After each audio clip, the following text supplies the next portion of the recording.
Selamat datang kembali di channel YouTube Edi Sundoro dan inilah progres pembangunan dari sirkuit MotoGP Mandalika.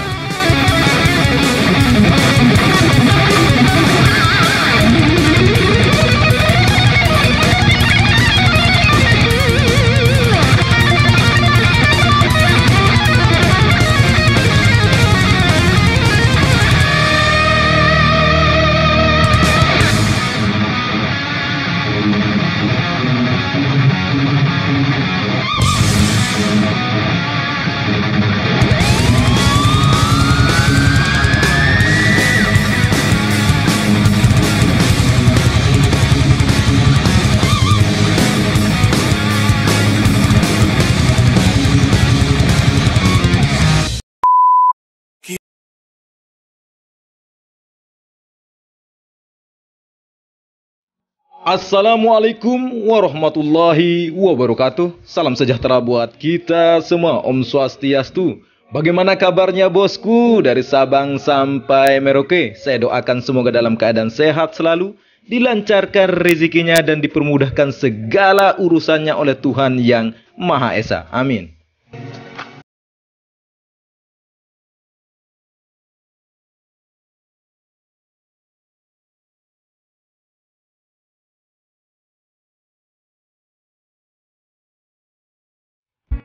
Ada yang masih pesimis atau optimis bosku, sirkuit MotoGP Mandalika akan rampung di bulan Juni atau paling lambat bulan Juli tahun 2021 ini, kata Menteri Pariwisata dan Ekonomi Kreatif Sandiaga Uno.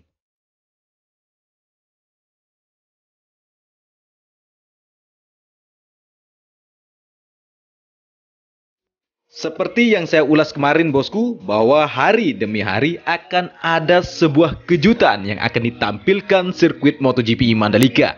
Dan di hari ini, benar bosku, ternyata bosku, ini merupakan proses trial pengaspalan terpanjang yang pernah dilakukan selama ini di sirkuit MotoGP Mandalika, hampir 500 meter yang mendekati tunnel atau terowongan 1 bosku.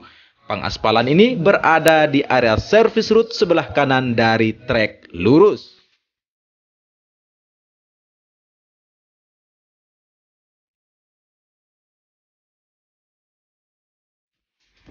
Aktivitas pengerjaan terlihat di mana penghamparan aspal dilakukan oleh 2 alat aspal finisher dan beberapa alat berat seperti tandem roller dan vibrating roller yang diposisikan atau bertugas untuk memadatkan dan meratakan kembali hamparan material aspal yang telah dihamparkan oleh 2 alat aspal finisher tersebut. Perlu diketahui bosku bahwa lebar service road secara keseluruhan mempunyai lebar 12 meter. Service road ini berfungsi sebagai jalur mobilitas para ofisial nantinya ketika perhelatan MotoGP berlangsung, sedangkan ketika tidak ada event maka service road baik kanan maupun kiri akan menjadi jalan khusus kawasan atau JKK de Mandalika.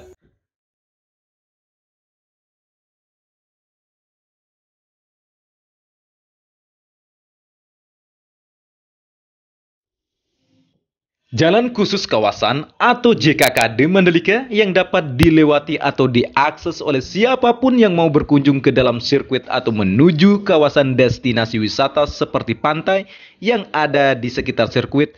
Dan di sirkuit MotoGP Mandalika salah satunya Pantai Seger yang sangat indah bosku yang berada persis di depan sirkuit MotoGP Mandalika.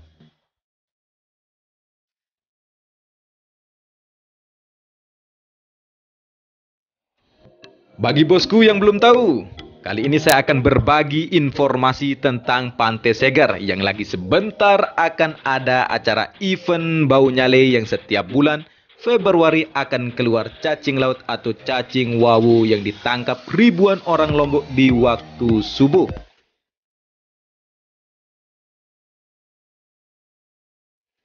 Cacing wawu atau nyale merupakan istilah yang diberikan oleh masyarakat Lombok Tengah bagian selatan. Nyale merupakan nama jelmaan Putri Mandalika. Nyale ini bosku sangat enak bila dimakan dan mempunyai protein yang sangat tinggi. Bagaimana kisah adanya event Bau Nyale setiap tahun dirayakan? Tidak lepas dari legenda Putri Mandalika. Bagi bosku yang belum tahu sejarah lengkap Putri Mandalika yang merupakan nama sirkuit MotoGP Indonesia, Putri Mandalika merupakan putri raja yang sangat cantik dan baik hati yang rela hancur demi sebuah kedamaian. Silahkan tonton video yang saya rekomendasikan di atas ini.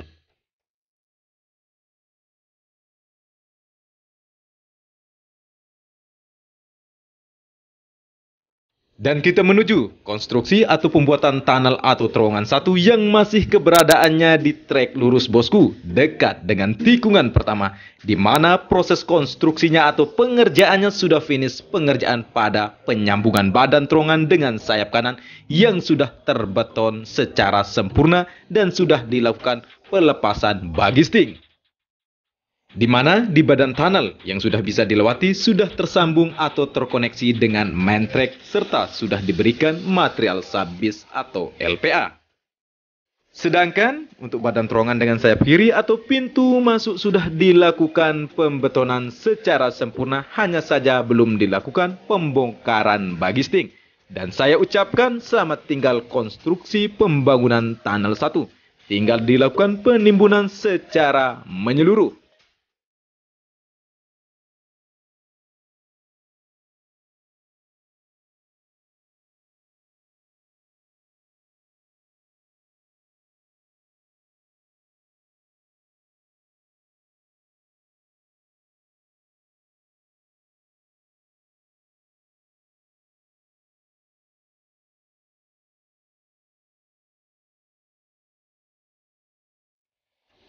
Di depan kita kali ini bosku merupakan tikungan pertama yang tepat keberadaannya di depan Bukit Pink Hill yang sudah dilakukan pemasangan drainase horoton tipe Resiflik High Cap seri T8300 yang sudah terpasang hampir mendekati dari tikungan kedua.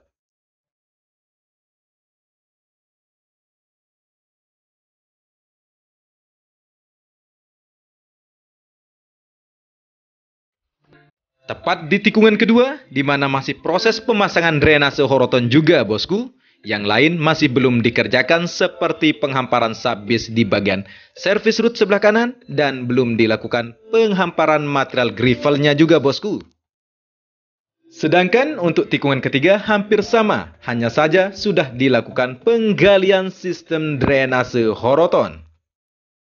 Dan kita menuju tikungan keempat di mana keberadaan drainase induk keempat dalam proses penimbunan dan aktivitas proyek terlihat di mana alat berat seperti vibrating roller, bulldozer sudah begitu banyak di sini bosku. Terlihat mondar-mandir melakukan pengerasan dan pemerataan di bagian atap dari drainase induk keempat ini.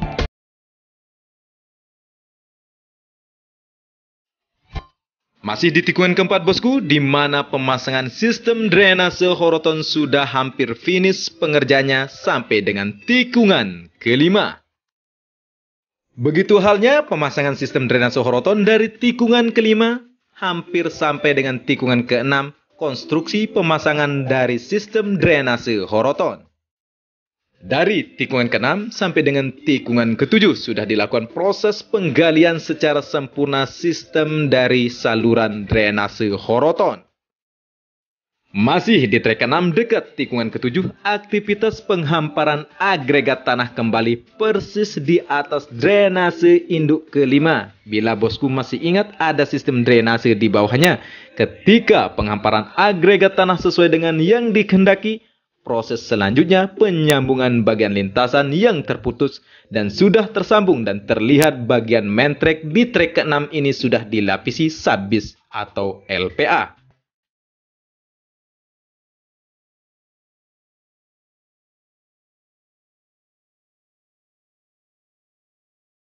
Dan kita sampai di konstruksi pembangunan dari tunnel 2 atau terowongan yang sudah dilakukan penimbunan di badan terowongan dan sudah bisa dilewati bosku. Di tikungan ke-8 bosku sudah tergali saluran drainase yang sangat memanjang mulai dari tunnel atau terowongan 2 sampai dengan tikungan ke-9. Saluran yang sudah tergali di trek ke-8 ini nantinya akan terpasangkan sistem drainase horoton. Dari trek ke-8 yang menuju tikungan ke-9 lagi sebentar lagi bosku akan terkoneksi bagian main tracknya. Dan terlihat bagian dasar main track ini sudah terlihat secara sempurna walaupun masih berupa agregat tanah. Bila bagian dasar dari main track dari trek ke-8 menuju tikungan ke-9 diberikan lapisan sabis atau LPA, maka akan terlihat jelas tikungan ke-9 bentuknya. Masih keberadaan kita di trek ke-9 bosku, di mana sistem drainase horoton sudah terpasang secara sempurna sampai dengan tikungan ke-10. Namun berbeda halnya dengan box culvert masih tertumpuk begitu saja bosku. Box culvert ini akan dipasang di bagian kanan dari service route dari trek ke-9 sampai dengan tikungan ke-11. Box culvert merupakan bagian saluran drainase buangan. Nanti dulu bosku yang sering tanya kapan sih dilakukan pemasangan dari box culvert ini. Kita lihat bosku, di mana mobil kran yang berwarna biru dekat tikungan ke-10 sudah standby yang akan melakukan pengangkatan box culvert menuju saluran yang sudah disiapkan di sisi bukit.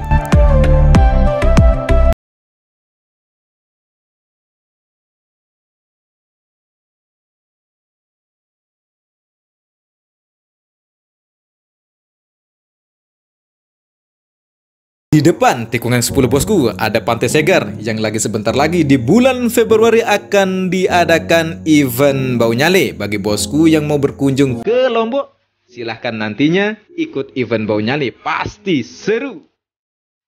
Di tikungan ke-10 tidak ada aktivitas proyek bosku, di mana area service route sebelah kiri atau area gravel masih dilakukan pemadatan agregat tanah atau penimbunan agregat tanah kembali. Di mana box culvert yang sudah lumutan yang dibilang bosku masih belum terpasang juga. Dan kita menuju tikungan ke-11, terlihat aktivitas motor grader yang lagi menghamparkan kembali material kerikil halus yang menjadi material gravel di tikungan ke-11. Selain itu, satu unit eskavator lagi melakukan penimbunan di dekat Laguna. Masih di trek ke-11 bosku, di mana pemasangan drainase horoton sedang dilakukan. Namun tikungan ke-12 sudah terpasang secara sempurna drainase horoton sampai dengan mendekati drainase induk ke-7 lintasan sirkuit MotoGP Mandalika. Di tikungan ke-12 ini tampak semua bagiannya secara sempurna.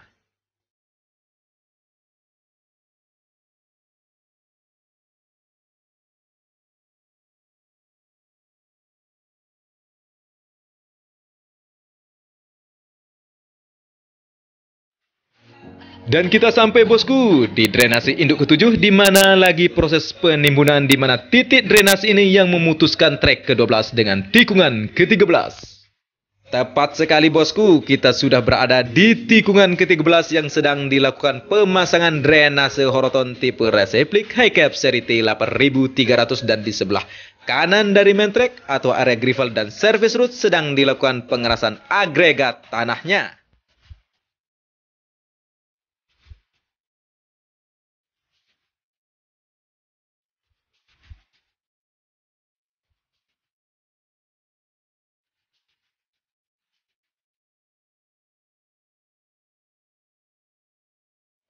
Dan kita sampai ke drainase induk ke-8 yang dalam proses konstruksi pembangunan, di mana drainase induk ke-8 ini yang memutuskan trek ke-14 dengan tikungan ke-15.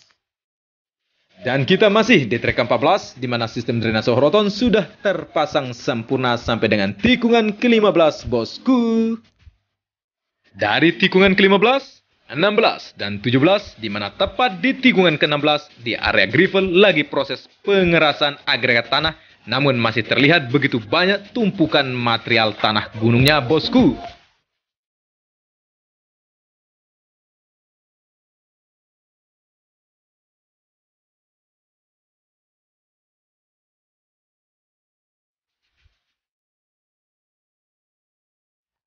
Kesimpulan dari review kali ini bahwa progres pembangunan sirkuit MotoGP Mandalika terus memperlihatkan progres yang sangat signifikan.